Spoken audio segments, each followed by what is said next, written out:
We left the scene right after Sombra returned to his old form, but now we're taking a detour to his past.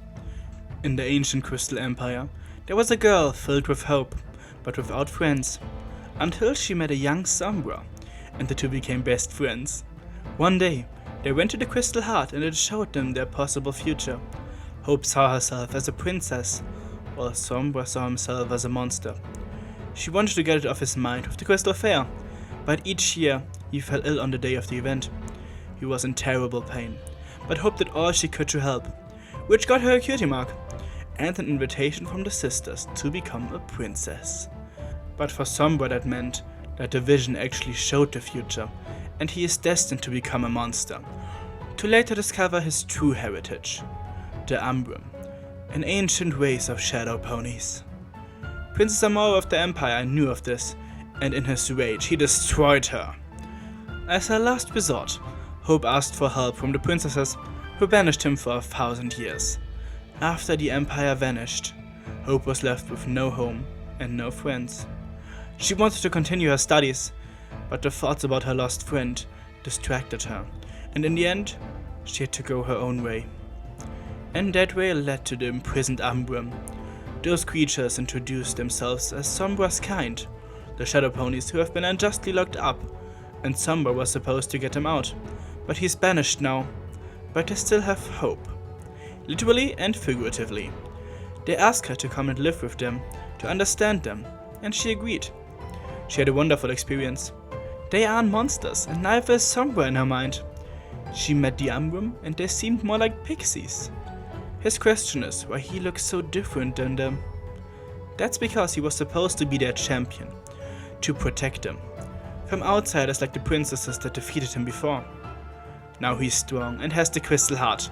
He canters up the stairs and passes Cadence. She is the first to see that he has returned, and runs to alert the sisters. But not before Shiny gets alerted by Chrysalis and wants to go save Cadence from the palace. He storms off but gets stopped in his tracks by Sombra's dark smoke. He uses it to easily release the caged bad guys, and everyone readies themselves for a fight. Strike a pose, everyone. The fight ensues and the changelings try to beat them. But not only them. Lightning dust over one's flutters, while Flim and Flam trick Pinkie Pie and fire her out of her own party cannon. And with it, take out Rarity. Now, those three are caged. AJ and RD is still free and kicking. Maybe a little too much, because by accident, RD gets a giant kick to the face that definitely should have killed her, but only got her into the cage. Distracted by what she did, AJ could easily get beaten by Iron Will. Now, only Twilight is left, but Chrysalis is standing in her way. But it doesn't stop there.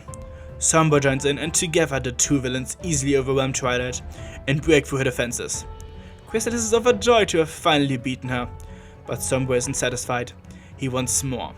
But before I can get into detail, Celestia and Luna make their appearance.